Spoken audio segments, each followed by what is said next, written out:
Hello and welcome to the fifth episode of the Cube Circus. As always, I am your host Smlz, and I am joined by Denish, who is a notorious One Trick Hella player, and Xenaid, who is a bad deck enjoyer who plays a variety of decks ranging from Sauron to Morgan Le Fay. Today's episode is going to have two topics. We're going to first talk about the One Trick Invitational results, particularly from the double bracket.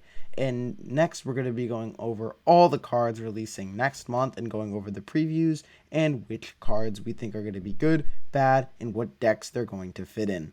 Without further ado, let's get started.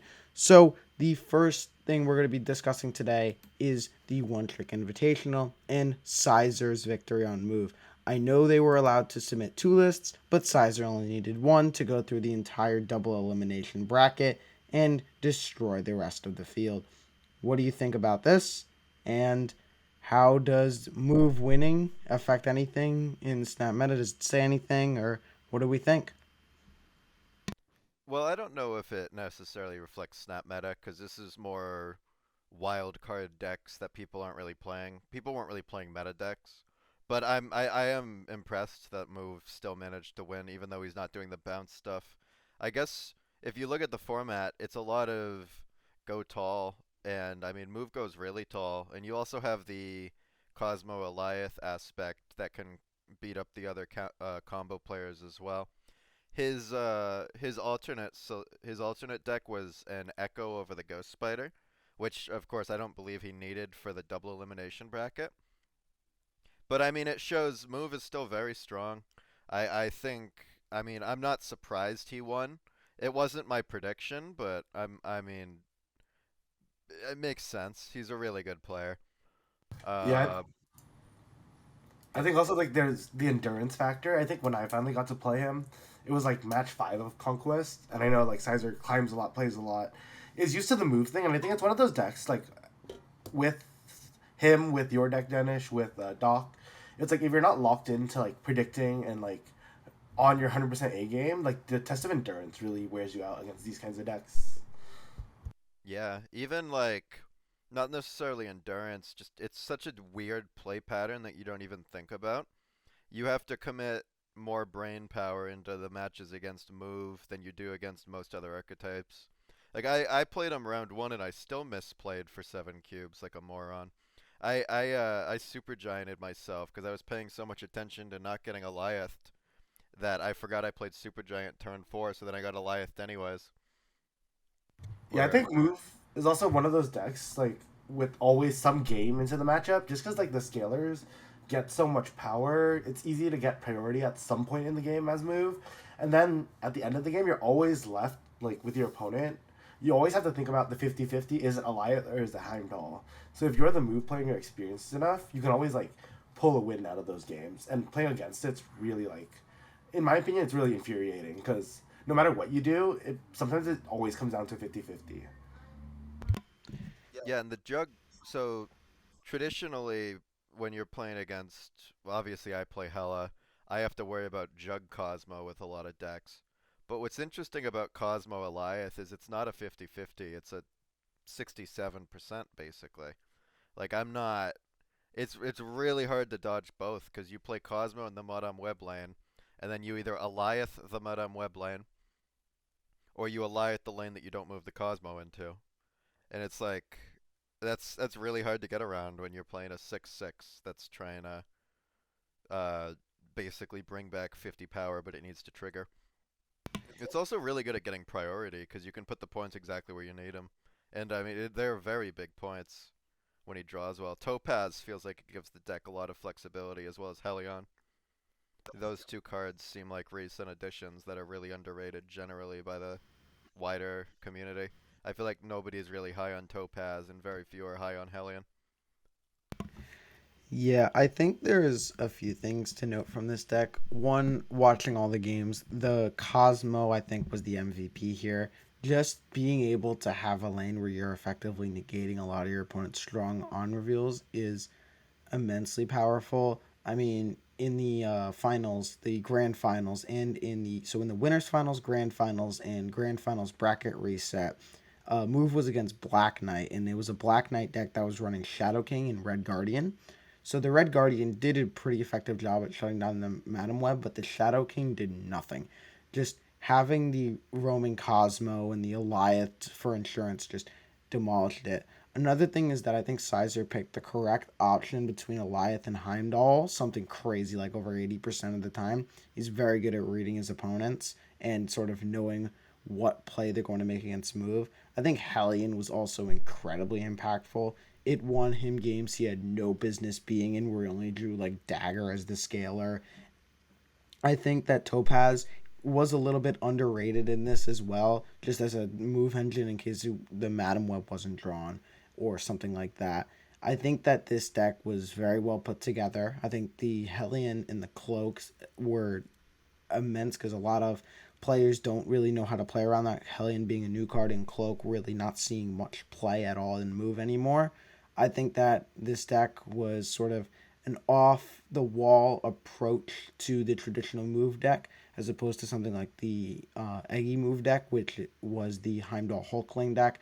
I think that this one is definitely a little bit off the wall. It's a little harder to play around, but I definitely think it's very good, albeit very difficult to play, which Sizer sort of obviously overcame that handle as probably the best move player in the world. Yeah, interestingly enough, like I want to kind of talk about the format because I really enjoyed the format invitational, like style wise. Having like each of us like bring our own decks, like it was a very intentional tournament. I believe YouTube videos still coming out, right? So that's just to like give the audience kind of better understanding of matchups and such. But like I hope we can look forward to more things like this in the future. Yeah, I do think it was cool to have the tournament where everyone came in with not only a different deck, but also we could kind of build up our own deck in our own way. Like Guapo was playing bounce, but he's not playing bounce the way that normal people play bounce. He's playing bounce the way he does it. And so one thing I've been looking into is a tournament structure that's more open that does a similar thing. Because I really enjoyed participating in this, even though I didn't do too well. I had a lot of fun because it felt like I wasn't just playing ladder but longer.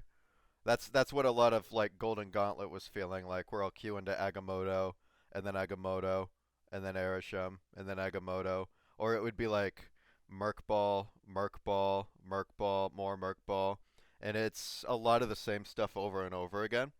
Whereas it felt like this was obviously it's an invitational, and so this doesn't really apply to opens, like an open format tournament. But I'm trying to find a way because I think that that was the reason it felt so good. Was everyone's on something else? No two matches felt the same. You can't get the experience from ladder. So yeah, that's the hope with future events on my end at least. Yeah, and honestly, from the viewer perspective, I think every matchup was like very interesting to watch. Like I was excited to watch most matchups. I feel like when I was trying to watch Golden Gauntlet, it was very much like I was waiting for Butt or Derek to play. I was waiting for like someone I knew to kind of like log into the game, and it's like okay, everyone we know at these invitationals, we know there's someone good, right? So, like even though I troll on ladder a lot, like I think I had very like close games, especially like for Tribunal against Tribunal and such. So I think like in the future, like it incentivizing like ladder rank or something in order to like get into these kinds of invitationals. I think like even though the like second dinner doesn't do that much for this scene, I think like having some reason for players to push to participate in events like this might help the overall like sentiment in high infinite gameplay. Yeah, I do think incentivizing ladder in that way is a little bit dangerous because I kind of like the current ladder environment where people aren't trying too hard. The issue is once you give it an actual incentive, people start cheating, sniping, being toxic. People stop playing fun little decks. Like you won't find a lot of people that are currently some people are currently playing I don't know move, whereas they could be playing whatever the current meta slop is. I haven't really looked in a couple days. It's probably just a tech pile. You could be playing a tech pile and climbing faster, or going the KM route, where it's just like, okay, this is the best thing you could possibly be playing. Why would you play anything else? I wouldn't necessarily really want to change that, whereas I feel like attaching an incentive can cause that to shift. But regarding knowing that you were queuing into someone who's good at the game. I thought that was really interesting as well because I know Sizer for one. I knew everyone in the tournament was a really good player and like I've seen them play before. But a lot of the people that were there didn't know who Tommy was. They didn't know who you were. Obviously people know who Sizer, Kyle, like all those people are. But there like Duplicus is another one where these are really good players that play at like top 200, 300 infinite that just kind of don't get recognized as much. So you're playing into entirely new things that a lot of people have never played into before. Like Sizer got rolled by Tommy game one, and I think a lot of that was he'd never seen Black Knight like piloted decently before, and Tommy's really good at that deck. Yeah, that's the hope for the future as we get similar stuff like that though for sure. I think the Black Knight run was like, even though Sizer won, I think the Black Knight run was in the sense the story of the tournament. I think you called it out that you expected it to go far, but Black Knight as a deck hasn't seen play since Zabu went from ongoing to on reveal, which was over a year ago, I believe, at this point. Black Knight with this resurgence, I guess. I saw a couple Black Knights on ladder after that. I think that it's a very interesting deck. His deck had the most slots to allow for like the generic good stuff. Like he was running Merlin, he was running Red Guardian, he was running Shadow King. He had a deck with Chi. You can run a deck with Juggernaut. There's a lot more like flexibility room for the Black Knight deck, which I think is very interesting. I mean, you only have a few really core cards. I mean, you have the Infinite, you have the Black Knight, you have the discarders like Blade and Lady Sif. But I think that the deck's flexibility in those other slots really allowed it to shine and do quite well. I mean, also the Hulkling. The Hulkling, I mean, it got Xenaid for 8. It got, what's it called? It got a Gore against Guapo in the money rounds. It was the only possible card that won. There was a lot of crazy, crazy plays and crazy, crazy wins that Hulkling provided. I think that his deck utilized information asymmetry and just the good cards in the game better than any other deck. So I after watching it, I'm not really surprised Black Knight did well, but I'm happy it did. It's really cool to see an underutilized archetype get its flowers again. Yeah, that's exactly how I thought Black Knight was gonna do. I probably should have called out that Sizer was gonna beat it eventually, especially in a double elimination format where you don't have necessarily get the entirety of the surprise element. But like Black Knight's not a bad deck. I don't think it's bad at all, and Tommy's really good at it. But yeah, Hulkling was definitely clutching up in this tournament. I think there were three of them in the format. I think there were three Hulkling decks. There might only have been two. I know I had one. I know Tommy had one. I'm trying to think who the third would be. It doesn't matter either way. I'm trying to transition into saying I Galactus Xenaid with a Hulkling in tournament. It literally could have been anything other than Taskmaster, I'm pretty sure. No, it could have been anything other than Destroyer, and you would have won that game still. Yeah, but it was Galactus and you got Galactus. Yeah. Galactus in a tournament and lost to Sizer on a do or die on an Ares proc. Not a great tournament for Xenaid's luck, that's for sure. I mean, no. By the time I got to Sizer, I was just misplaying, so honestly, I was going to be Yeah. out Yeah. no matter what. So people see the Ares roll, but to give all credit to Sizer, like, I was just losing that. I wasn't, like, playing around everything I could have, and that's, like, kind of the difference between, like, I'm not the most disciplined player. Like, I can be good. Like, um, the good thing about the formats, like, you can prepare really well for certain matchups. Like, I can literally count the amount of points that Hella Tribunal will have against me, right? But to be honest, I didn't look at other deck lists other than Hella Tribunals. So it's kind of really detrimental when I'm a very, like, forward deck and I'm just not used to my other person's play lines, right? The other people just expect me to put 10 points in a lane. They just have to figure out what lane. I have to figure out, like, if they're going to go spider me. Oh, shoot. Dang. I missed. Or, like, if they're going to, like, play multiple cards a turn, which I don't generally do that much. Mm. Anyways, it was a successful One Trick Invitational, and me and Danish hope to host more similar events in the future. But let's get on to August's new card. So the first card next month is the Season Pass card, Galactus First Steps, which is the first 6 cost card printed since Khonshu back in late March. Galactus is releasing August 5th. He is a 6/12 with the text, "My Herald is the next card I see you play. End of turn, +2 power if you're winning my Herald's location, if in hand or in play." So the way I'm interpreting that this works is that when Galactus is in your hand or in play, the first card you play after the draw or after the draw, the placement, whatever comes first, is the Herald, and every turn you're winning that character's location, he gets +2 power in your hand or on the board. What do we think about this card? I think this card is similar to Red Hulk, which released about a year ago. Probably a little bit, I think a little bit better than Red Hulk, but take it away. This card's bad. I think this card's really bad. I think there's one universe where this card's good, and obviously we have to wait for the season trailer to know for sure. But this is just bad Haivo Hulk unless he doesn't show the opponent that it's happening, and then it might actually have potential. But the way that I see it is it's Haivo Hulk, dead exact stats.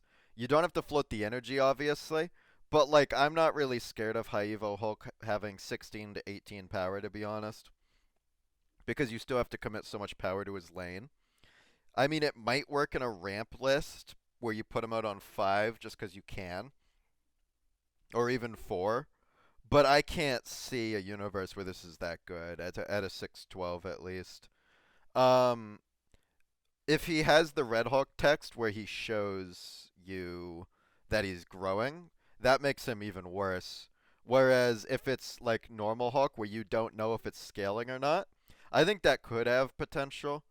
But that's the only way I can see it actually working as a card, is if you get the information asymmetry of not knowing if it's happening or not. Yeah, I mean it's a 6 drop, and we talk about 5 and 6 drops. Like 6 drops should generally be like winning you the game. I think the meta's moved past the point where like playing a single card on turn 6, right? You have to set that up really well, and a lot of players are playing that game where they like set up a board state for turn 6, but it's really just to play Juggernaut. So like this card probably loses to like Juggernaut decks, right?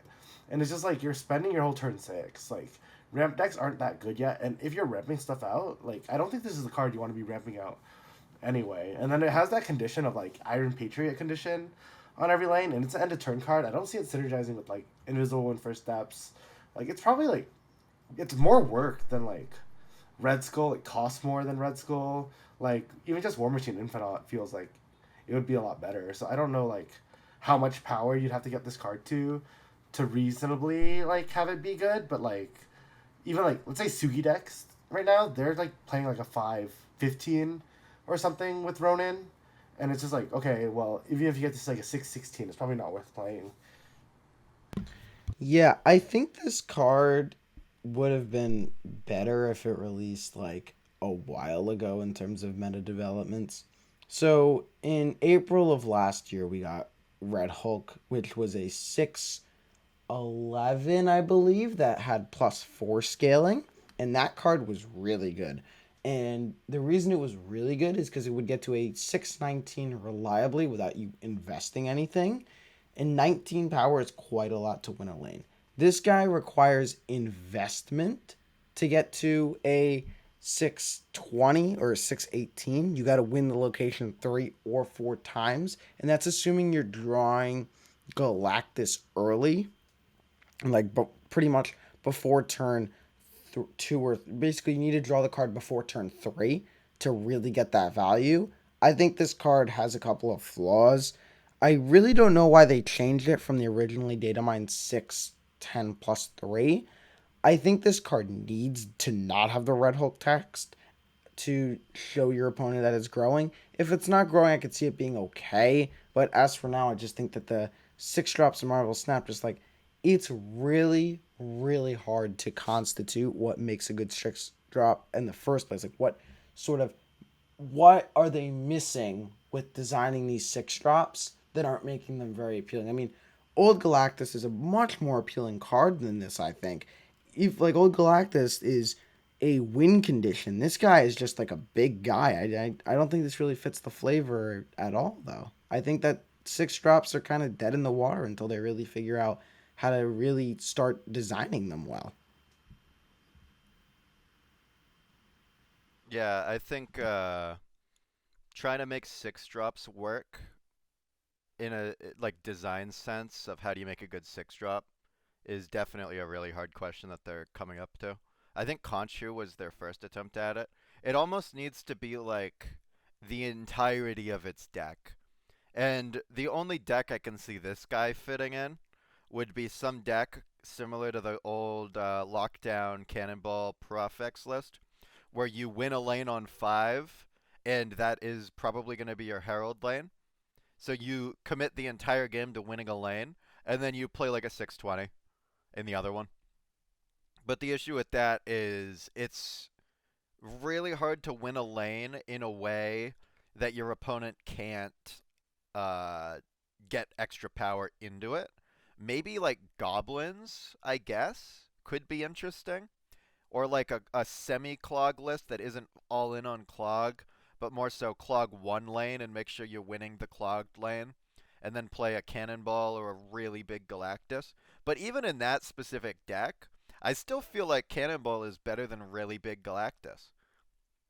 I guess it's like Eliath fodder almost. You can't get Eliath if you have a really big dude, but you can get Eliath if you have Cannonball. So I guess it offers that out.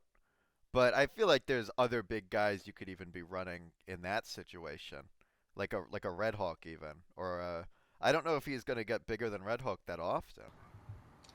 Yeah, I mean the tough thing about this card is also draw order, right? Like you have to draw him, or you have to cheat him out, right? Those two things. But like again, if I'm cheating stuff out, usually the cards you want to be cheating out are like Sarah or like cards that are highly synergistic with your deck. Like maybe like in discard, it's like cards that you can reproc with Odin. Um, this card kind of sits on its own. Like even his effects, like if you're winning the Herald's location, unless the Herald has some extra effect, you're not really playing on the Herald's location to increase this guy's power. Like more important, like a lot of times, like do I have priority, right? Like you, no one's trying to play in the same lane over and over and over again. And really, from doing that with this card, you're only getting +2. So like, there's not that much payoff. Like if it was cost reduction or something like that, then maybe it's worth doing. But this just goes into our talk about like 5 drops and 6 drops not being worth building around because most decks like when you have a 5 drop centric deck, you're playing a 5+1 on the last turn, like with Cannonball, Mercury, Cannonball plus Demon or something, right? This card like it feels like you're committing really hard for nothing. So I want to touch on something you mentioned with the 5 drops, and like building around 5 drops is not the greatest idea. I actually disagree a bit. I think they should move 5 drops into a more build around this centric, because I think with a 5 that you want to play on 5, if your 5 is causing such a big swing in the game when it's being played on 5, think like something like an Infinity Ultron. It's really worth trying to build around. I mean, I worked on building IU decks for a while, and I finally hit gold. You can look at Cannonball. Cannonball has a lot of decks built around it, whether it be Clog using Seaball as a finisher or Seaball Mercury, Wiccan stuff. There's a lot of 5s that actually see high success when built around. I think that the 6s are the ones that don't need to be built, that sort of need to be even more built around than the 5s, in the sense that I think that if the 6 is meant to be the build around card of the deck, it should have a much higher payoff than just you get to play the Infinite without a War Machine or a Hela. Woo!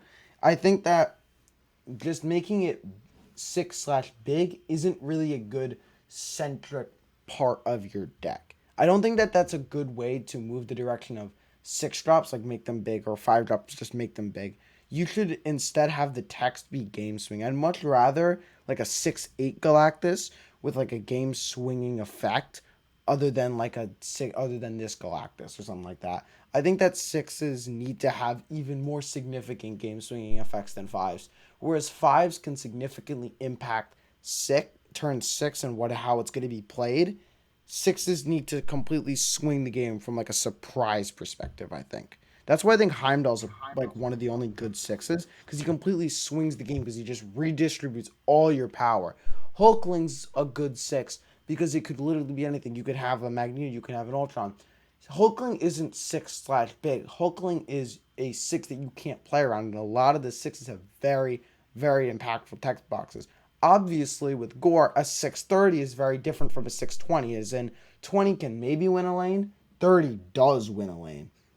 I think if they want to go the six big route, it either needs to be really big, we're talking like 24, 25, or it needs to, as a build around, it needs to swing the game completely when it's played. Yeah, I mean, there's that, and there's also I think the other part of it being a six is like the wave tests. Like if the opponent plays wave, am I scared of the card being dropped down? Most of the time, I'm not. Right. Most of the six drops are just points, but sometimes they interact with the way that like lets them be cheated out a lot earlier. Like for example, Gore. Like it's a six that can usually be played on five in the decks it's played in. Um, I mean, like Isan's a really bad one, but like a lot of these, like Khonshu, if you play him with Corvus, you can usually play him out on five. It makes him a bit more playable, makes it a bit more copable, but like most decks are not trying to play six drops in this current metagame.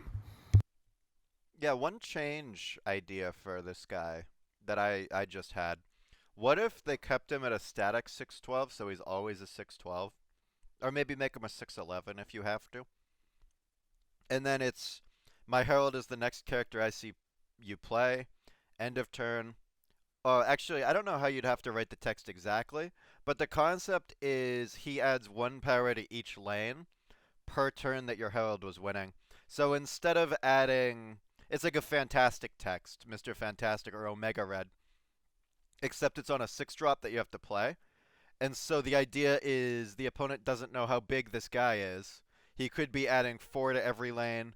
He could be adding six to every lane. He could be adding one to every lane.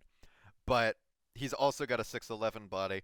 And the idea would be if you keep the lanes close, he lets you go really tall in one lane while also kind of putting soft power in the other lanes. You'd probably have to give him an ongoing text, which would let him be, I guess, mystiqued if you really want to do that. But that's even that I think is a more interesting direction to take this guy than what he currently is. All right, so we've talked about Galactus enough. Let's get on to our next card. You've seen him a lot on ladder, but second dinner still says we must have more. It's Silver Surfer. Silver Surfer First Steps is releasing on August 5th at a season pass premium as currently data mined.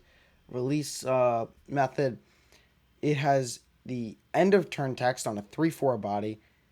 If you're winning this location with an on reveal card, copy its text. What do we think about Surfer First Steps? I mean, the obvious first thought would be it's a surfer card, but I don't even know if that's going to be the best home. Because my thought is, in a surfer deck, you don't want to play surfer early. What are you doubling up, a forge? It's good because you can prodigy it, but also if you're playing a 3/4 in a lane, it's kind of hard to sustain the lane in a surfer deck because you scale late. So while I think it has obvious surfer synergy, and I think it will have a home in that deck, it might not even be the best place. I'm thinking of cheap buffers like Surge. I mean, surging every turn twice? That seems pretty good. Uh, I mean, I haven't put too much thought into this, but I mean, yeah, surfer, but not really. That's how I see it. I disagree a little bit here just because of the card Gwenpool. Just procking Gwenpool twice in a Surfer deck is a little bit crazy, I think. Just, I run Absorbing Man in my Surfer deck, and Absorbing Man hitting Gwenpool, I mean, it's the worst line, but it's still pretty good. I think that people are really sort of, if they look at it and it doesn't fit in the current shell of Surfer, they think it's pretty like bad for a Surfer card. I think this card might allow you to go an even heavier buff centric style of Surfer. I actually really like this card. I think it's going to be very good, and I think Surfer is going to be one of its best homes. I think just basically though, any deck that runs Gwenpool is my take on what is this is going to be good in. Just Gwenpool itself is just such a good card. Being able to repeat that without like playing like an absorbing man or playing like a or having to move your order sets of prodigy, just playing 3-4 into 4-6 that buffs 3 cards in your hand and then buffing 3 more cards in your hand. That sounds really, really powerful. Yeah, the other thing I think for this card is like it's just any on reveal that you want to double proc, right? Like on a more like cheap extent, you can use this to like double proc Polaris or double proc IP, some early game priority cards that would just like if you double proc IP, that's like you're double threatening 2 discounts, right? If you use this card to win the IP lane, then all of a sudden they have to contest it a second time in a row. Otherwise, you get 2 discounted cards. I think that's a pretty good way to use it. You're looking for any on reveal. Like it doesn't have to be an end of game effect. It's an end of turn, right? So if there's a on reveal you want early, like Gwenpool, like Iron Patriot, I think this card might be like kind of giga nuts in that case. Yeah, I just think that I think we're going to see a big pivot in how people react to lanes that force you to win them. In the sense that, like, when IP came out, people didn't. Obviously, people tried to win the IP lane really hard, but there wasn't a lot of deck building necessarily around it, except for in very specific tech piles and prio dump decks, where you're trying to get priority and then juggernaut and stuff like that. Then they would definitely try to win it, but it wasn't on too many people's minds. Whereas I do think the Gwenpool synergy is really good, and I mean this card's really bad if you can't win the lane. That's one thing to say about it. So I think we could see a pivot of people generally playing a lot more, not necessarily big guys early, but cards that can get big earlier rather than later. Which I mean that brings back all the tech stuff. So I'm pro that. I love it when tech is relevant in the meta, and as opposed to being overwhelmingly large combo decks fighting to the death. Especially as like with the Hella deck, I love seeing tech cards, and so knowing that people are gonna put all their power face up on the board, I mean it's a lot of power, but it's face up on the board. It's not the same. I don't know about it. We'll say. So, speaking of Hela, we've got Denish's absolute Oh favorite God. card next, releasing at a Series 5 on August 5th at the 4-7 stat line. It is Stardust, who has the ongoing text cards can't be added to locations except by playing them or moving them. Dennis, just let out all your thoughts about this card. I Yeah, think we this want is to hear them. horrible card. Awful design. I'll rant about it. I want to hear Zen's thoughts first, though, just so I don't go forever and have you waiting. What do you think, Zen? I mean, it's an ongoing card, so it's not a Sauron card, obviously. It targets certain cards in the meta. It's not a very fun card. Like, you're not really building a deck to enable this card. It's more like a medic specific answer, but unfortunately, it does answer some things in the meta. So, like I don't think people are actually gonna like hit target decks with this. I think people are just gonna be caught strays by people playing this card when they're not supposed to be. Same thing like with Shang-Chi, like even in metas where Shang shouldn't be the most prominent card, it still is. People will get hyped by this card. But I think a lot of games it'll just be a 4-7, but that might honestly be good enough. The way that I see it is it's a 4-7 that has almost guaranteed upside because what it's going to be run in is your combo decks, not your combo decks, sorry, your mid-rangey tech piles that lose really hard to Hela and then really hard to like Nimrod, which are the two hardest things to tech against. And so if you can just have a card that instantly kills both of them, because let's be honest, this is basically Mobius to a Nimrod deck. This is basically Mobius to a Hela deck. Except I'd argue it's worse for the Hela deck because you can't even like use your tertiary playlines of a Jubilee or a Blink. This is your Luke Cage. Like you die instantly to this card. And so being able to say, all right, I'm gonna use 11 of my deck slots to beat 99% of decks, and then the only thing that beats me really bad, I'm gonna use this 12th card for. Just being able to say that, and then if you ever queue into it, you just win instantly. I think that that is a really strong ability for those decks that want her. Talking about it on a game design perspective, though, this card has the exact issue with Mobius and Cage, where I think Mobius and Cage both need to be reworked, because I think they're awful design. I think anytime you have a card that instantly shuts down an entire archetype, that's not good design, especially when you can snap it. Like, sure, if it was unsnappable. No, not Xenaid's saying, and we have a little chat. He mentioned Killmonger. Killmonger's not the same. You can play around Killmonger with a Zoo deck. You have stuff for that. The only way to play around Stardust is to Enchantress it on 5 or play like a Gambit or a Cosmic Ghost Rider. None of those are consistent. If I add Cosmic Ghost Rider, I don't want to play that on 5. That is way too much of a commitment in a ramp deck. It would be like Cosmic Ghost Rider Blade, best case scenario. If it's Enchantress, it's like Enchantress Blade, best case scenario. These aren't good lines. I just lose the game because you're also playing a 4/7. You're playing on curve. But yeah, the Mobius, the Luke Cage, anything that instantly shuts down an entire archetype, like negative and affliction, I think it's awful. I think it's really bad. I think that people need to complain about this because I don't want more of this, even though it obviously it affects me directly. But I don't like what happens when they print a card that says your opponent's cards can't gain green power ongoing, and it's like, okay, well, what do you do about it? You can't. It's just it brings the game in a rock paper scissors direction that I just don't think is fun. And even with Mobius and Afflict, they say what their reason is well, Negative and Affliction are really stupidly strong decks that need a release valve. And sure, how about balance them instead of adding a release valve? That's how I see it. Like, instead of making it so Mobius instantly kills all negative players, and obviously negative can kind of limp a little bit. Hella's not going to be able to limp out of Stardust, and Afflict can limp a little bit. If you look at how good like Negative and Affliction are, it's not even close to the stuff that Stardust is doing this to.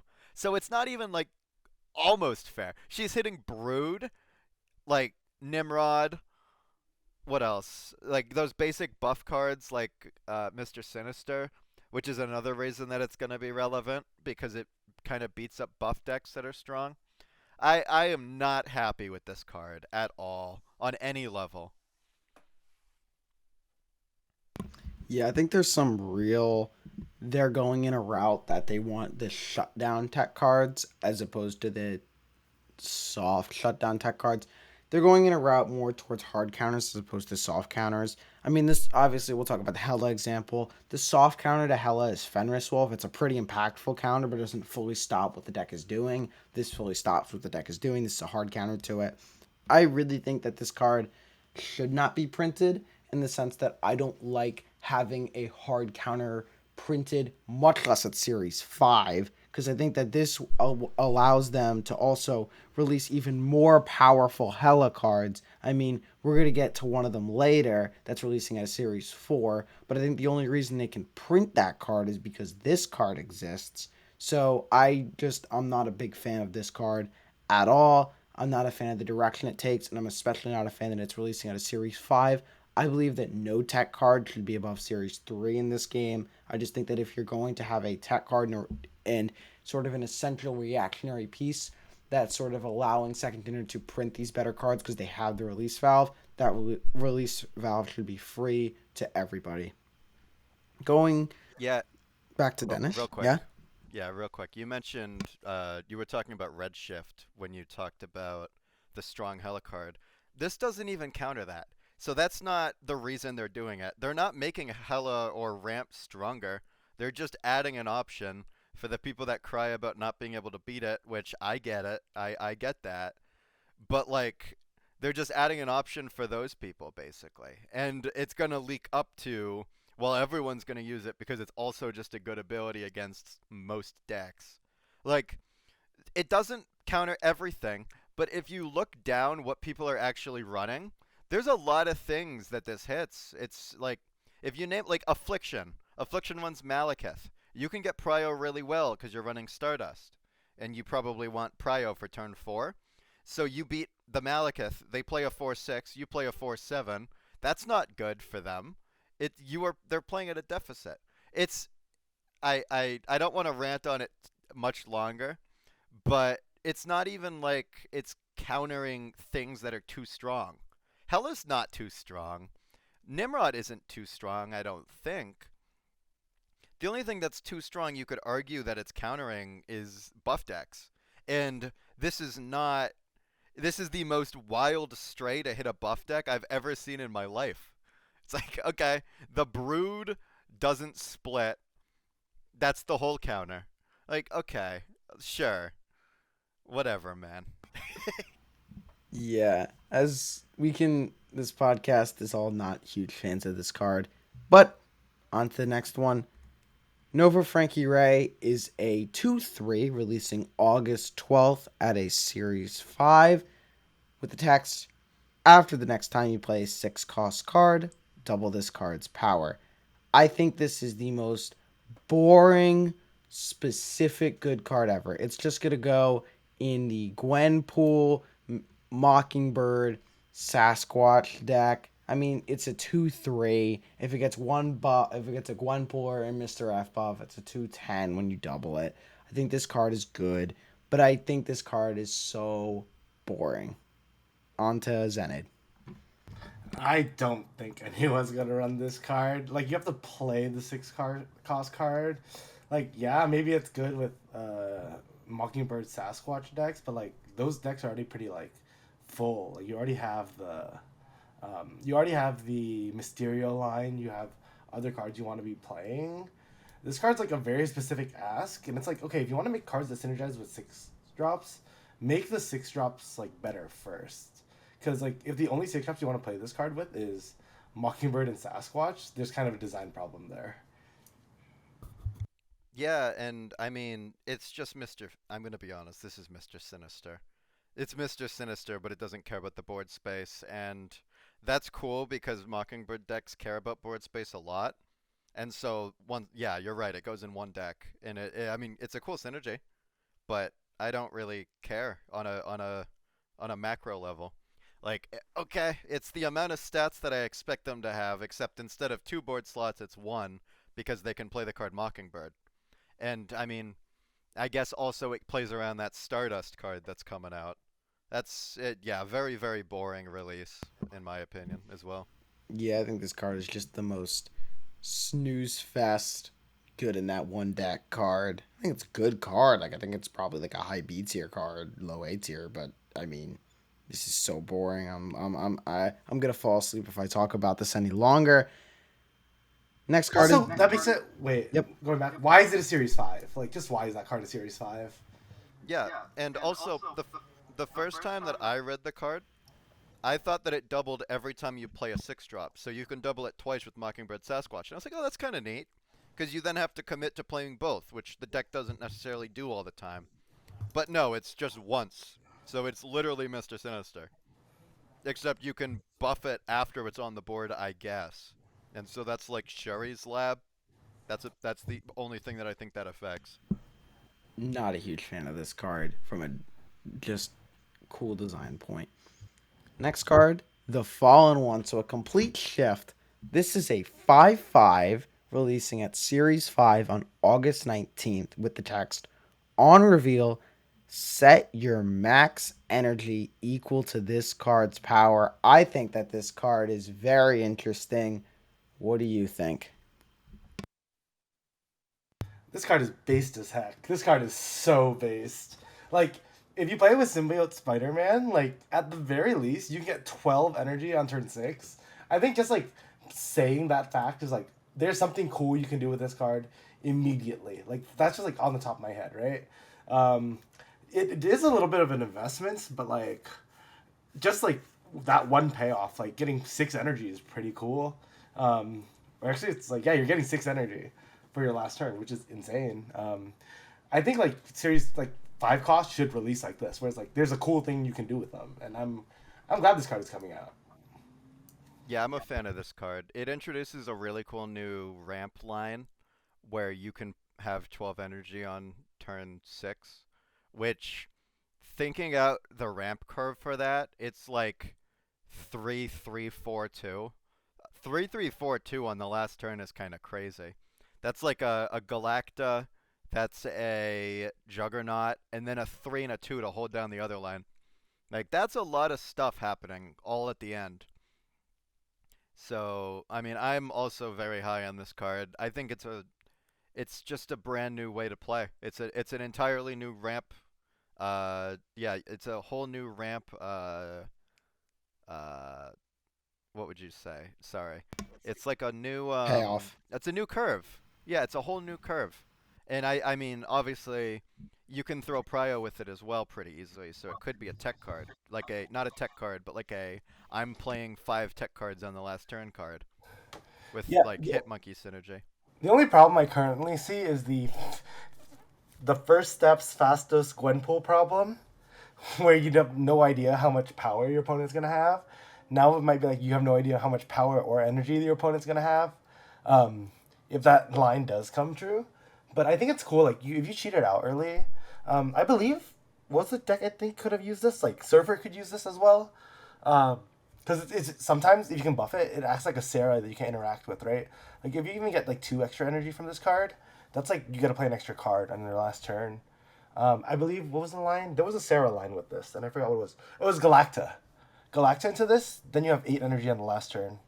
Um, when Galacta was a +3, and then you would have 9 energy in the last turn, which would be insane. But surely we find other ways to buff this, right? If you play on top of Agony, I don't know. Extra energy is just fun. I think when you got to play more cards and do more things with your cards, any card design that fits that isn't too outrageous is a plus for me. Yeah. I think for it to be really good, we need more 5s that are strong on the last turn like Cannonball. But I mean, we're gonna get them eventually, and so I also think it's gonna grow really well. I think that this card in the future is better than this card will be when it releases for sure. It's kind of like Wiccan, where it's like okay, Wiccan might not be great when it released, but then it got really good, and obviously now it fell off a little. But I can promise you that card's gonna come back. Like that, it's evergreen card. Very very happy with the design on this one. Yeah, I definitely think this is one of the coolest cards releasing this season. I mean, getting a new ramp payoff in the sense like you now can sort of not really a payoff actually, more so an enabler. You can just all of a sudden ramp in one turn and just get a ton of energy. I mean, if you're doing the symbiote Spider-Man into this, you could do something like a 6 drop plus Zola on the next turn, and that just is incredibly powerful.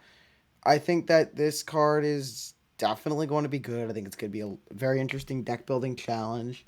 I'd honestly be a little bit surprised if this stayed at a 5-5. I think this card might catch a point or like a point off, like a 5-4 or a 5-3, just because of how strong that text is, and you're going to run this card with buff cards. But I'm excited for this card. I think it's a really cool deck building challenge, and it's something I'm excited to tackle. I Anyways, don't think it ever releases below a 5-5 though, just because I like for think the it could. I generator really think archetype. it could. No, because like you're playing it with a downside at that point, right? Like Well, I yeah, don't think because you're they'll. intending to buff it. Nobody's gonna play this card as a 5-5 base.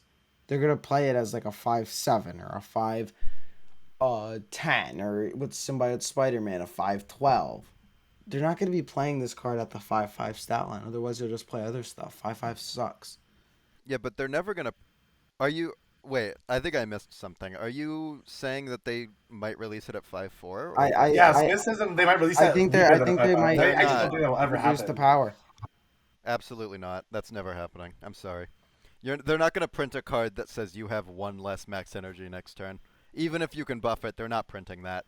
That's not happening. Zen's right. I I I don't know if this card is balanced at a 5-5 though. Is the thing. Absolutely, I think it is. I I think think it this is. card's The things you have to incredibly do in balanced. order to, right? And I expect the green power archetypes to get some nerfs coming up. So hopefully by the time this card comes out, like, the OTAs, the meta's a little bit healthier for that. I mean, Yeah, and you're getting +1 max energy turn.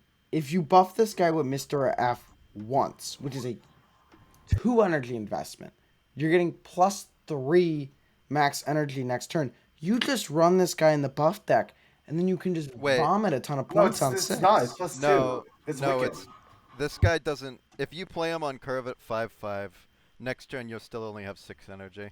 Where are you getting the with Fantastic? You're only getting +2, not +3. I don't know Yeah, where but the third but you power were is coming having from. 6. Now you're having 8. No, Yeah, because it's getting no, 2 power. It's no. 5/7. He Set your sets the max energy to energy. 7. He sets the energy to Oh, you're 7, right. and it I goes mean, it's Oh, still on his you're just a right. turn. wicked It's a though that you singular have to buff invest for in. +3 max energy next turn.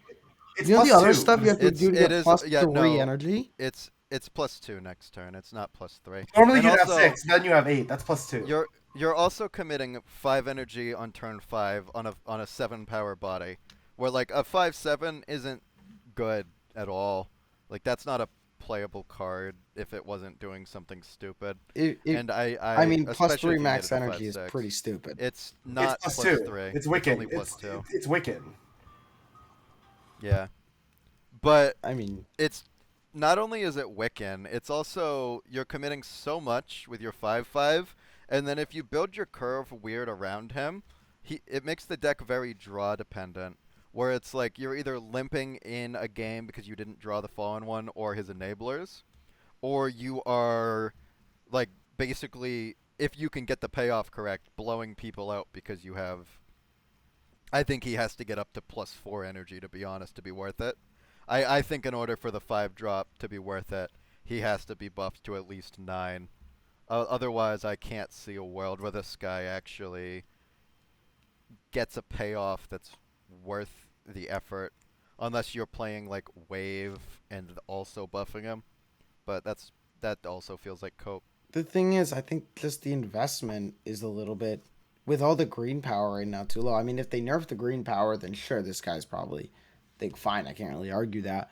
But even just like again, you're if you get like a Gwenpool and say you get one Gwenpool buff, one Mr. F buff, that's a 5/9. And you did that by playing the cards you otherwise would have in a buff deck. You could just Yeah, run but this you're guy in a tech But then the list. sacrificing. buffs go onto this guy, and then they're not going to the other Just cards. run Like, this card in Yeah, the tech buff and list instead of Sarah. I yeah, mean, but that's exactly what it's gonna do, but it's yeah, not gonna be that's like better a lot of the I time. think it's gonna If be. this I card think is it's gonna be forced to better absorb than all the buffs, Sarah. it is worse than Sarah. yeah. He's taking power out of your deck as you get more energy, and also you're losing the entirety of your turn 5, so you can't get priority ever with Like, this are you card. scared of your opponent playing a 5/5 Sarah in the buff deck, or are you scared of them playing a 5/9 Sarah? You're more scared of them playing a 5/5 Sarah, because that means the rest of their hand has the buffs.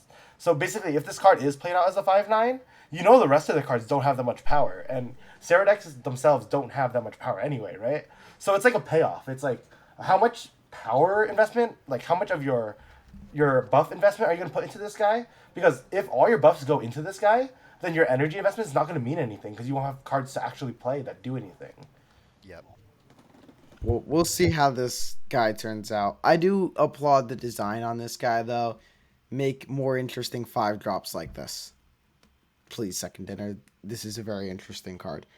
On to our last release this season, Cosmic Ghost Rider, who is releasing August 26th at a Series 5 at the 5/7 stat line with the text on reveal. Remove the text from front row enemy cards here. This was One Trick Invitational winner Sizer's most anticipated future card. What do we think? And we're going to Xenaid first. I love this card. Back when Leech was a thing, back when Patriot Sauron like were first like released, I love making people play an honest game. Honestly, it's like not that good because it only hits really one lane. And you think about like the cards that like people are trying to buff and play, it really just hurts Surfer the most. It's like probably the biggest Surfer tech. A lot of like on reveals and stuff, they're already doing what they want to do once they've already played them. So you're looking for cards like with active effects, and then like it's basically Red Guardian, right? And Red Guardian's kind of fallen off. It's Red Guardian with no downsides, or like no, not having to specifically target anything. But it's only hitting 2 cards max, and it is your entire turn 5. So I think it's an interesting card. I think you can slot it into a lot of decks.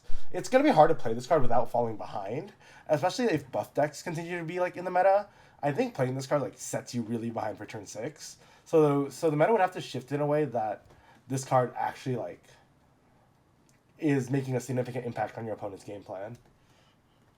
I am so high on this card. This is my most anticipated card, I think, as well. That's actually data mined, other than maybe Red Shift, which we'll talk about in a second. This guy's so cool. This is how you build a Surfer counter without printing Stardust. This is really cool. Zen touched on you're gonna fall behind if you play it, but that's why it's just a ramp card. You play it on 4, and if you're playing it on 4, you're hitting 2 cards a lot of the time. So let's say you turn off like if you get Prio against V hand, you turn off their hood, you turn off their I don't know V hand or their Mirage, and then their Misery can't destroy them and they end up clogged. It just does so many of these really specific things that are stupidly good that you just wouldn't like. It kills Dakin. Killing Dakin is really strong, especially because you'll have Prio, so they're gonna frigga a dead Dakin.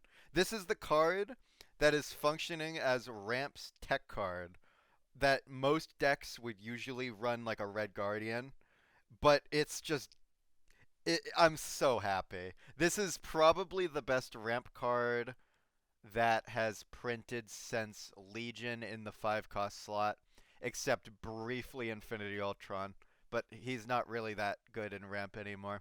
This is really, really exciting. I would be really happy if my deck wasn't getting neutered 2 weeks before it released. Yeah, I think this card is good. Just being able to have a tech in a ramp deck, whether it be a Luna, whether it be a Corvus ramp deck, just being able to run some interaction with a solid body is phenomenal for those decks, because those decks were a lot of the time functioning as more so glass cannons, and you really had to run a bit of a lower curve ramp deck if you wanted to get tech in there. Something like with like one big guy and a lot of 4s and 3s as opposed to a lot of 5s and 6s. This guy is the ramp tech card that allows you to still run the 5s and 6s. I like him as a card. I think he's good interaction wise. I think he's got some good hits. Like you can hit a Carter in Surfer, you can hit a Mr. Raff. Surfer cares a lot about its front lane with Carter, with stuff like the Sam Wilson and the moving the shield. I think that this card is good. I think it is a proper Surfer counter that isn't the card that starts with S that we already talked about. She who must not be named. I think that this card is good. And yeah, that's really all I have to say. Just good card, happy it exists. Yeah, I think interestingly enough, this card, I think when Denish was talking about it, kind of fits with like Lady Deathstrike was sometimes used with Electro. I'll let Denish go into that first because I have a point that like about the current meta state that probably needs to be solved before these cards actually release. Yeah, obviously in the current meta it might not be the best thing to be doing, especially but 5 costs in general in ramp lists are pretty much the best thing you can be doing because of blink lines. Being able to blink into a 5 drop means that your tech cards are way more consistent than normal tech cards. You're going to see this guy probably over 90% of your games. I'm not going to do the math on it because that's some nerd stuff. But being able to blink and reliably get your 5s in a ramp list on 4 is very, very strong. This guy being lane restricted could be a little bit iffy because of that, but you can almost play your 3-cost ramp enabler as a Guardian of the Galaxy card, where you're trying to call out the lane that you're trying to Cosmic Ghost Rider on 4, so that you can blink into the Cosmic Ghost Rider if you really need to. An example of that would be like if you want to hit a Dakin, you have to play your Corvus or your Luna in the lane that you think they're going to Dakin. Yeah, I think yeah, it's a interesting thing because Dakin and like Discard's kind of fallen out of the meta in this place. A lot of the meta is kind of like pushing for like turn 6 explosive plays with green power and such. So I do think like in the next OTA or some, we have to actually like see solutions to the Mr. Fantastic First Steps problem, where like all their power is just hidden, right? If you look at the board state on turn like 3 or turn 4, a lot of decks aren't playing anything that you'd want to hit with Cosmic Ghost Rider right now, and that's just because like you're not getting rewarded for like putting your effects face up early. You're kind of getting rewarded right now for kind of hiding all your power through Gwenpool, through Fastos, through Mr. Fantastic First Steps, right?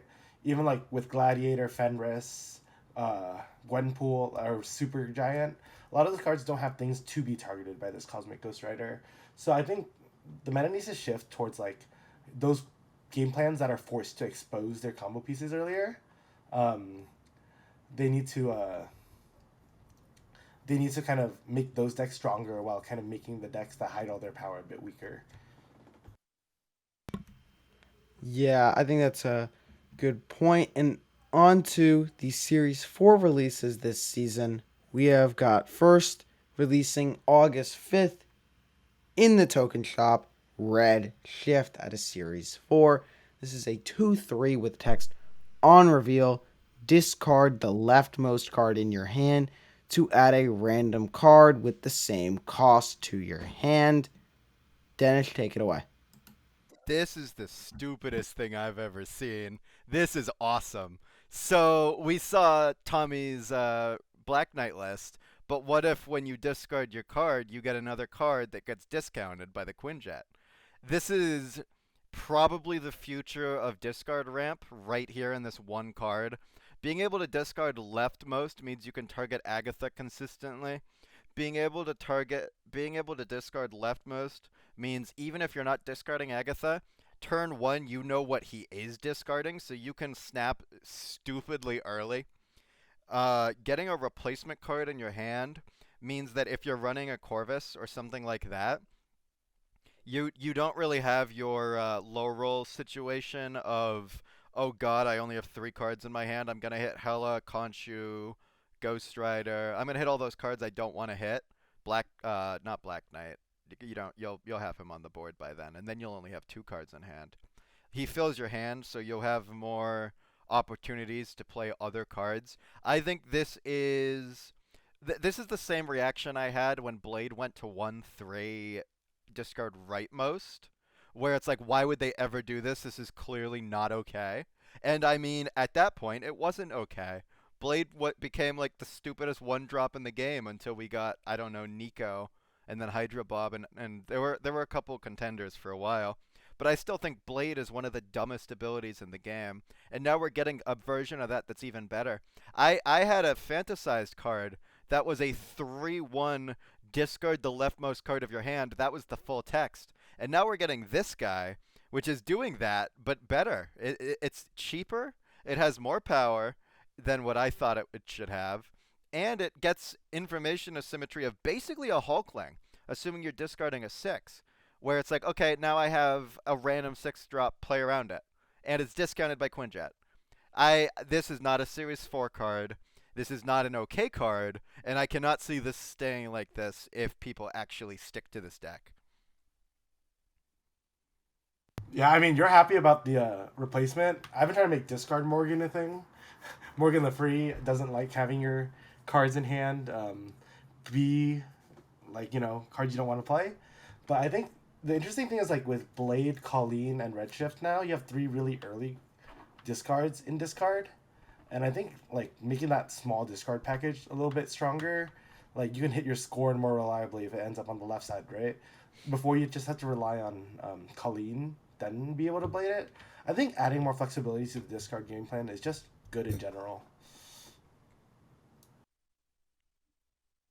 Smlz, what do you think? I think this card is a little bit stupid. Just even Agatha alone. Having this be a reliable Agatha discarder so that already get +1 draw, so you're more likely to draw it by 2. Second of all, you're also replacing that with an already generated card. This is the card that makes Agatha good, which I don't think I've been able to say like in the history of Snap. The card that makes Agatha good. That just sounds stupid. I don't know why this card is being sort of printed. I think this card is way too good, and honestly, I'm excited. If they're printing Stardust, they might as well give discard players something after that sort of killed their archetype, especially the Hela ones. I'm happy that this card exists with Stardust existing, but from a meta standpoint, I am not happy that this card is a thing. I think this card is really, really good. Yeah, this is the Michael card. This is the Cerebro +3. This is the Michael cooked on this one. That's all I'm gonna say. Um, Another spot on Redshift. I had it for a moment and I lost it. We'll go over to Xenaid real quick and then come back to me. Honestly, I was thinking this could just also be a ramp card where you just play it with Agatha, so you thin your deck to draw your ramp more reliably on three. Like, let's say you want Electro into Blink. Like, if you can just reliably plan for your turn two, like have some plays where you don't mind having Agatha in hand, right? Like, you just thin your deck whenever you play Agatha. I like Agatha, you know. Like I've been trying to make it work in other decks, but yeah. Yeah, the Agatha thinning the deck thing is the reason that it's so stupid. You're playing with a two-card deck. Like, the end of the game, you have two cards in your deck. Let's say you're running Jubilee, now there's one card in your deck. You have a guaranteed Iron Lad proc. You have a guarantee. Well, your Blink, you don't even need Blink. Because if you Blink on 5, you're already down to 3 cards in your deck. You're going to draw one of them. If you reproc that Blink, the entire deck is thinned. Obviously you start with a 6 in hand, which isn't ideal, except for the fact that he can discard it. So even then, it's like you don't need to run as many 6s. You can consistently get them all onto the board with deck thinning. It's crazy. Yeah, I think like one of the problem ramp already has is like it doesn't draw its ramp by turn three. Your deck kind of like is too heavy to actually do anything good with it. But this helps you draw your ramp by turn three. Like this helps you get your Gambit. This helps you get your um, Corvus if you decide to play Agatha Hella. Yeah, you're also more likely to actually draw the Redshift, which, I mean, usually in a Hella list you want 3 discarders. That might change if you can thin your list while also adding more cards to your hand to be 4. But, like, even if it's 3, you are so much more likely to draw them early because you just get to skip an entire draw, basically. Obviously, Agatha in hand at the start isn't good for blink lines, but, like, I don't care. Like, that's fine. I'll take my 414 and then I'll blink into a 620. How about that? That sounds good to me.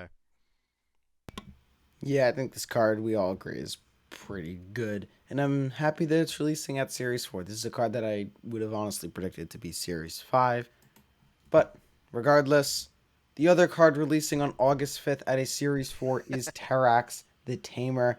Terrax is a 3/3 with the text on reveal. For each location, shuffle a rock into the losing player's deck. What do we think about this card and pretty specifically Darkhawk?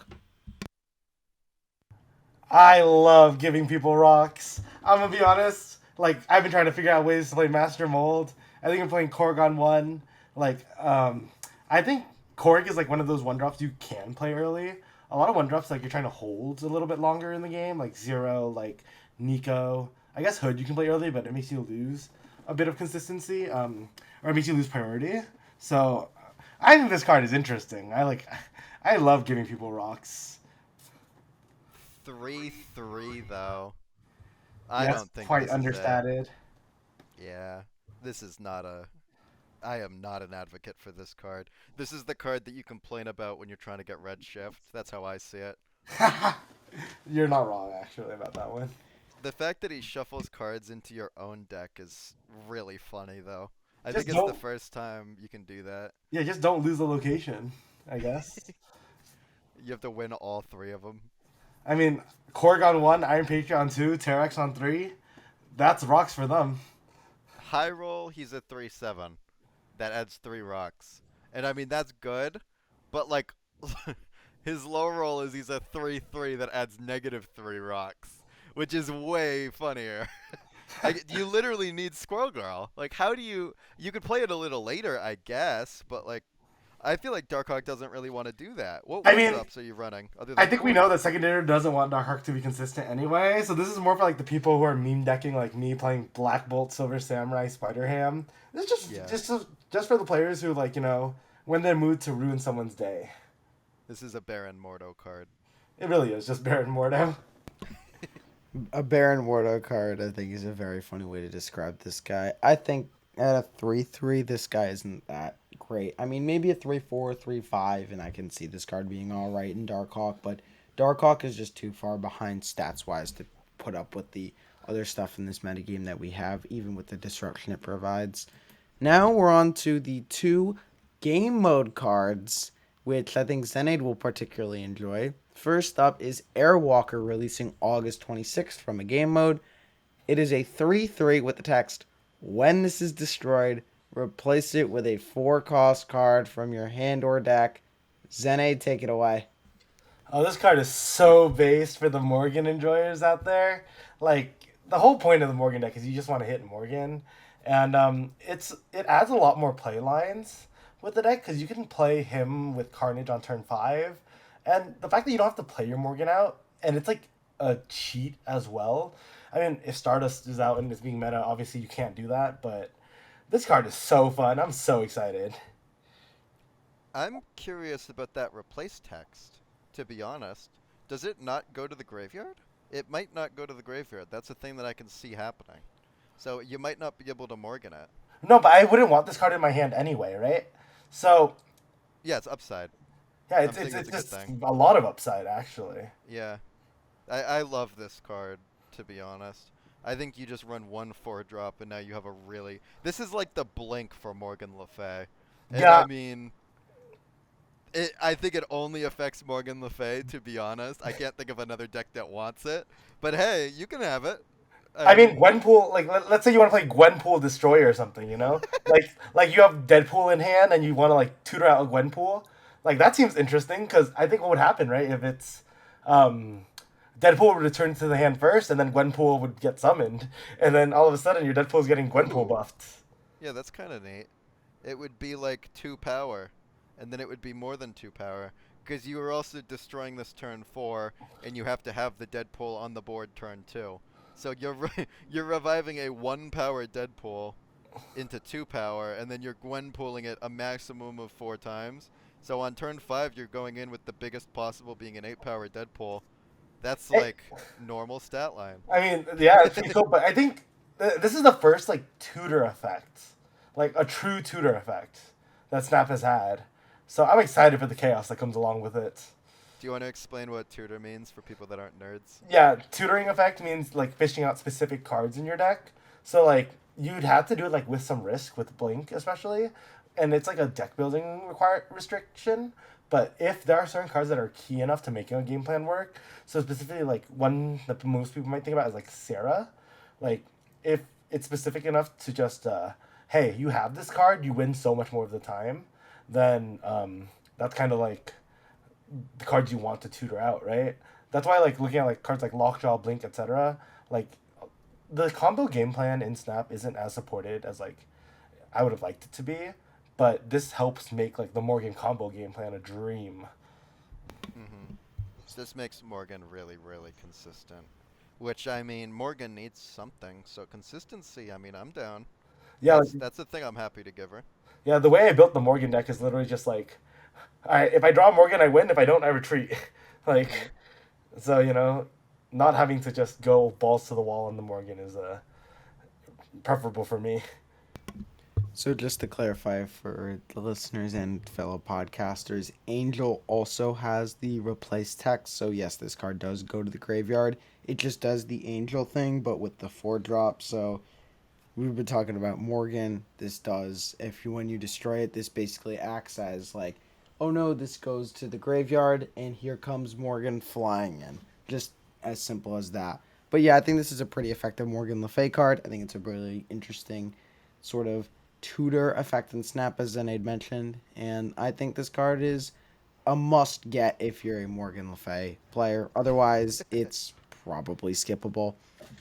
Going on to the So, last card, though, released this season, it is Firelord. So these two cards have some really cool synergy. Firelord is a 4/6 with the text on reveal. Revive one of your discarded or destroyed 3-cost cards here.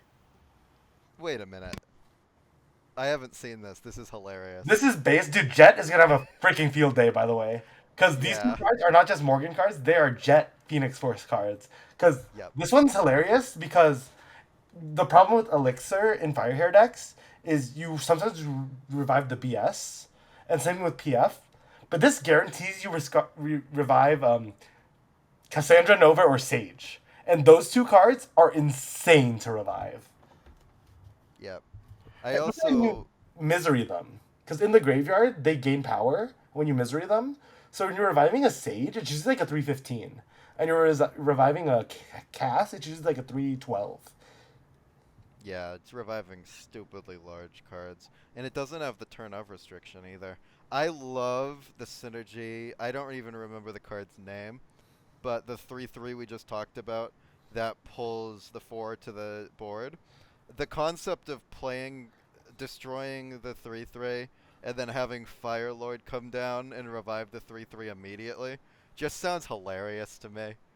Like, But it actually makes the that's Morgan so plan. fun. It makes the Morgan plan a little bit better because it allows the alt line of summoning Cast Nova, summoning uh, Sage, right? Because before you wouldn't be able to do that, you'd want to summon like ones and twos a lot of the times into your hand. But like now, like if you summon those cards out, they don't clog up your hand because you usually want cheap cards to play out. So it gives a lot of alt lines to the Morgan. It's a Morgan month essentially, and I'm happy with that one. I got Morgan today out of a snap pack, and I mean, I'm excited. I'm gonna make a Corvus list, and it's actually gonna work. I think cards that support like weak archetypes are just good cards for Marvel Snap to be introducing. Absolutely. Unless the archetype is Gladiator, and then they print Stardust, because then, I mean, what are we doing? I mean, Gladiator is not a weak archetype. Yeah, but like, what's the stupidest thing that you can do with Stardust? Let's be honest. Is it literally? I guess Doctor Octopus. Oh Yeah. No, wow. Sentry. Sentry doesn't summon anything bad either. Oh right, it does. You're right. So I guess it's a Zabu deck that plays 3/8s and Yeah, it's a three Zabu nines. deck, and then you can't like. Yeah, it's kind of dumb. You play 3/7s and 3/8s and 3/9s, and that's the whole deck. Yeah, you So it's stat check bad them. Cerebro. You're just stat checking I them think all this day. is more of a funny card than a good card that has some good synergy, albeit. No, I think you're really underestimating how good it is to This revive Casanova and Sage. this is a Because very good card because yeah, also miserying the Firelord lane, you revive the 3 that you didn't like revive, and then you destroy the 3 that you did revive, and then you can elixir it the turn after, and it's hmm even stupider. Like yeah, and that's a really cool line. Jet climbed to top 10 uh, using the PF deck that was just farming Arishem with Cass. So I plan to. This card is going to be in a good deck. Like, I can almost guarantee it. Absolutely. I think Phoenix Force has way more potential than people give it credit for, even though it's just Jep playing it. Phoenix Force is actually very similar to the Hello lines, where it's like a combo deck that actually has some support, as opposed to like BP Zola. Actually, I guess it kind of is basically BP Zola extended, but Mhm. it's the destroy version of Hela. And I mean, Ben Brode graciously supported Phoenix Force as an archetype. And so, I mean, it has some really cool stuff it can do. And it has a lot of mix up potential. And it has a couple tech slots. So, I mean, that's all you really need to be a good enough deck. Like, Yeah, honestly, it's just exciting for the deck builders out there to get some new toys to play hmm with because these are interesting effects. Like yep. that, like tutoring a specific card, reviving a specific card. You can build a lot of decks around that.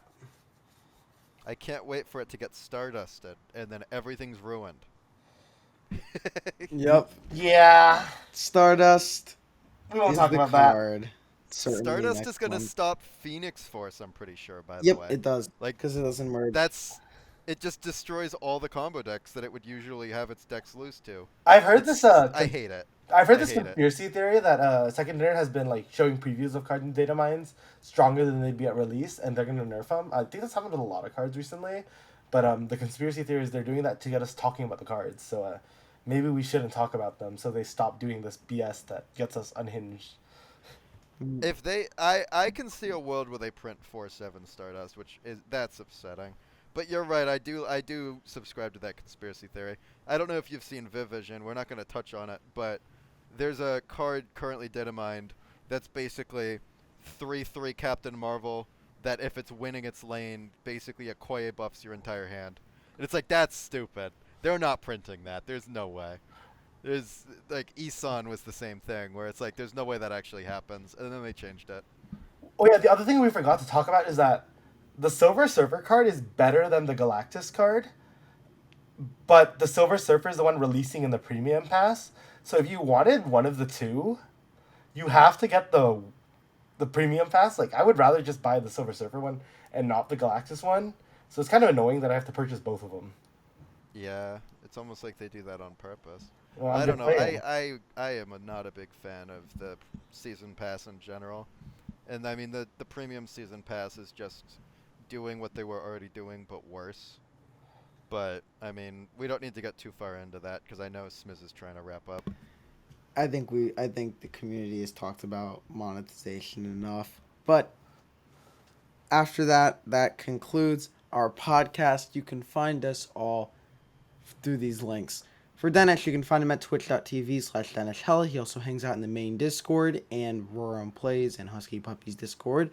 For Xenaid, you can find him in the Husky Puppies Discord and in the Roram Plays Discord, and also at twitch.tv/ZenaidTFT. He streams semi-regularly. You can find me at youtube.com/@SnapAcademyYT. We're aiming to do at least weekly uploads with a new video coming soon, hopefully, and some special guest content from Denish and Xenaid, where they're teaching you their decks and their approaches to Snap as well. That is going to be it for us at the 8 Cube Circus. Now, this was a bit of a longer episode, but I hope you enjoyed us breaking down all the cards releasing next month. We hope you have a good day, and we'll see ya.